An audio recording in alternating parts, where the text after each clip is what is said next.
FIFA world cup का final 2026 finally पहुंच चुका है, जिसका हम काफी टाइम से वेट कर रहे थे। वो सबसे बड़ा final match Argentina versus Spain. दोनों टीमें बड़ा बेहतरीन परफॉर्मेंसेस करती हुई आई थी। एक वो टीम है अर्जेंटीना जिसके पास एक्सपीरियंस भी मौजूद है, जिसके पास टैलेंटेड प्लेयर भी मौजूद है, जिनके पास तजर्बा भी है, जो कि डिफेंडिंग चैंपियन भी है फीफा वर्ल्ड कप की, जो कि डिफेंड करना चाहेगी, जो कि तीसरी टीम बनेगी इस फीफा के अंदर, जो कि डिफेंड करने जाएगी अगर दूसरी दफा चैंपियन बनती है लगातार। तो एक तरफ बात करें स्पेन की, जो कि बिल्कुल यंग टीम है, जिसके पास प्लेयरों के पास एक्सपीरियंस तो नहीं है, लेकिन एक चीज है जो कि डिसिप्लिन है, जो कि वो जानते हैं, उनके पास प्लानिंग है, एक माइंडसेट बनाकर आती है जिसके तहत वो लेकर चलते हैं। और बात करें हम स्पेन की, तो स्पेन 2010 के अंदर जीता था टाइटल। उसके बाद 16 साल के बाद वो चाहेगा कि 16 साल के बाद टाइटल जीता जाए। 2026 के अंदर एक बहुत बड़ा अरसा गुजर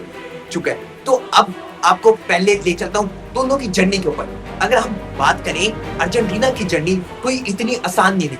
अर्जेंटीना वो टीम है जो कि लास्ट के अंदर आके अपने मैचेस जीतती हुई आई है, क्योंकि एक्स्ट्रा टाइम के अंदर जीतती हुई आई है। स्टार्ट के अंदर इससे लग रहा होता है कि अपोनेंट टीम जीत गया। आप अंदाजा लगा लें, राउंड 16 के अंदर जब अर्जेंटीना का मैच होता है इजिप्ट के खिलाफ, तो इजिप्ट जीतता हुआ मैच नजर आया, लेकिन लास्ट के अंदर जाके बड़ी मैसिव परफॉर्मेंस करके दिखा के बड़ी जबरदस्त 3-2 के साथ अर्जेंटीना जीतता है। फिर उसके बाद अर्जेंटीना की बात करें हम, तो अर्जेंटीना जब खेलता है क्वार्टर फाइनल स्विट्जरलैंड के खिलाफ, तो वहां भी 3-1 से मैच जीतता है। लास्ट के अंदर बड़े 3 गोल करता है, बड़ी फास्ट करता है। फिर उसके बाद देखिए हम सेमीफाइनल के अंदर, तो सेमीफाइनल के अंदर हम इंग्लैंड के खिलाफ देखें, तो वहां बात करें हम, तो अर्जेंटीना 2-1 के साथ वहां जीतता है। तो एक चीज अंदाजा लगा ले कि अर्जेंटीना लास्ट के अंदर जो फिनिशिंग टच है वो बड़ा बेहतर कर दिया, क्योंकि उनके पास एक्सपीरियंस प्लेयर मौजूद है। एक्सपीरियंस प्लेयर के अंदर हम देख ले, मेसी की बात कर ले, फर्नांडोस की बात कर ले, अल्वेरोस की बात कर ले,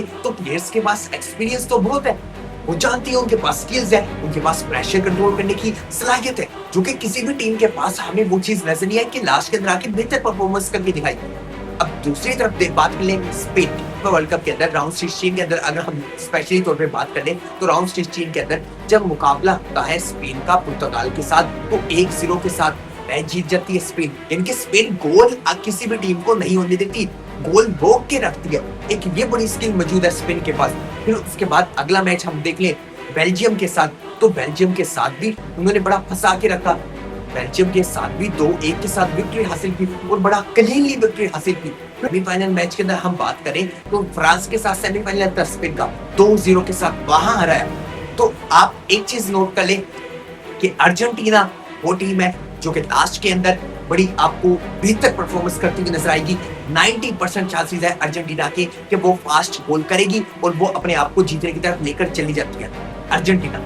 स्पेन की बात करें, तो स्पेन किसी भी टीम को गोल इतनी जल्दी नहीं होने देती, जो कि सबसे बड़ा की पॉइंट है, और फिर आके 1 या 2 गोल के बाद मैच को जीत लेती है। तो ये दोनों टीमों के पास एबिलिटी है। अब बड़ा मेन जो नजरें होंगी वो अर्जेंटीना के ऊपर अगर हम बात करें, तो अर्जेंटीना को रोकना पड़ेगा। अर्जेंटीना को जो रोकना पड़ेगा वो ये है कि लास्ट के अंदर रोकना पड़ेगा। लास्ट के अंदर आप उसी वक्त रोक सकते हैं जब आपके स्टार्ट के अंदर गोल होंगे स्पेन को, क्योंकि पहला घंटा फर्स्ट गोल बड़ा इंपॉर्टेंट होगा स्पेन के लिए कि वो कितने गोल कर पाएंगे, क्योंकि अगर वो 2 गोल भी करते हैं तो सबसे बड़ी पेनल्टी मिल जाती है 2 गोल करने के बाद, क्योंकि लास्ट के अंदर इतना कोई फायदा नहीं ले सकेंगे। अब ये नहीं है कि डायरेक्ट 3 गोल करने देंगे, क्योंकि स्पेन के पास ये एबिलिटी है कि वो किसी भी टीमों को इतने गोल नहीं करने देती। उनके प्लेयर्स के पास ये बड़ी स्ट्रॉन्ग है, क्योंकि आप ये देख ले, लामिन यमाल की बात कर ले, जिस तरह वो इस टीम को लीड कर रहे हैं, जिस तरह वो परफॉर्मेंस करके दिखा रहे हैं, वो बड़ी अनबिलीवेबल है। वो आ रही है फ्रंट से लीड कर रहे हैं, टीम करते हैं कि मेरे पास ही बॉल आए, फुटबॉल आए मेरे पास, जिससे मैं ट्राई करता हूँ नजर, बाकी प्लेयर से छीन कर चले जाते हैं। तो ये एक बड़ी मेन चीज है। लामिन, आप यमाल की बात करें या पेड्री की बात कर ले या रोद्री की बात कर ले, इन प्लेयर्स के पास जो एक्सपीरियंस प्लेयर है, इनके पास तजुर्बा बहुत मौजूद है। तो अब ऑल ओवर हम ये देख रहे हैं कि अगर जो हम रिसर्च के मुताबिक देखें, तो ये कहा जाता है कि पोर्टुगल बड़ा एक्सपीरियंस है अर्जेंटीना के पास, अर्जेंटीना मैच निकाल जाएगी, अर्जेंटीना जीत जाएगी। लेकिन एक चीज आपको ये क्लियर कर दूं कि स्पेन जो टीम है वो यंगस्टर्स के ऊपर मबनी है, एक्सपीरियंस प्लेयर है जिनके इतना एक्सपीरियंस नहीं है फाइनल मैचेस के अंदर। और रही सही बात ये कि लेकिन फर्क ये है कि उनके पास डिसिप्लिन है, वो प्लानिंग के साथ होते हैं, वो एक अप्रोच लेकर आते हैं, मैदान के अंदर उतरते हैं। तो एक ये बड़ी चीज मैटर करती है क्योंकि इतना इजी नहीं है आपके लिए कि आप इजीली भी किसी भी टीम से मैच को निकाल ले या उसके गोल को रोक के रखें। तो ये जो एबिलिटी है ये है सिर्फ और सिर्फ स्पेन के पास, जो कि हमें थ्रू आउट द सीजन नजर आई स्पेन के पास कि स्पेन ने किसी भी टीम को फंसा के रखा, गोल नहीं होने दिया। लास्ट में जाके 1-0 के साथ हद मार के आप पुर्तगाल के साथ देख लें या फिर आप फ्रांस के साथ देख लें 2-0 के साथ चैलेंज करेगी अर्जेंटीना को कि किस तरह वो इस प्लानिंग को फंसाएंगे और इस प्लानिंग को किस तरह तोड़ेंगे स्पेन की प्लानिंग को। क्योंकि अगर मुआवजा किया जाए तो स्पेन यंगस्टर टीम्स के ऊपर मबनी है, आप ढीला नहीं ले सकते। जिस तरह थ्रू आउट द सीजन जिस तरह प्लानिंग करते हुए नजर आए, अब इस पूरी टीम के अंदर वो प्लेयर भी मौजूद है जो इसके सामने 2006 के अंदर बात करें तो मेसी ने स्पेन के अंदर वो प्लेयर मौजूद है कि मेसी ने उसे खुद अपने हाथों गोद में लिया था, लेकिन वो अभी इस टीम का हिस्सा है और फीफा वर्ल्ड कप के अंदर अपोनेंट है फाइनल के अंदर एलोन मेसी का। तो फिर देख लें कितनी जबरदस्त बात है, न्यू जनरेशन के लिए एक बहुत बड़ी बात होगी और चाहते हैं कि one sided FIFA world cup का फाइनल ना हो, एक बहुत बड़ा क्राउड होगा। आप ये देख लें कि मिलियंस के अंदर अवाम एट द टाइम देख रही होगी, जो हम ये एक्सपेक्टेशन रखते हैं कि मैच को फुल मजा आना चाहिए।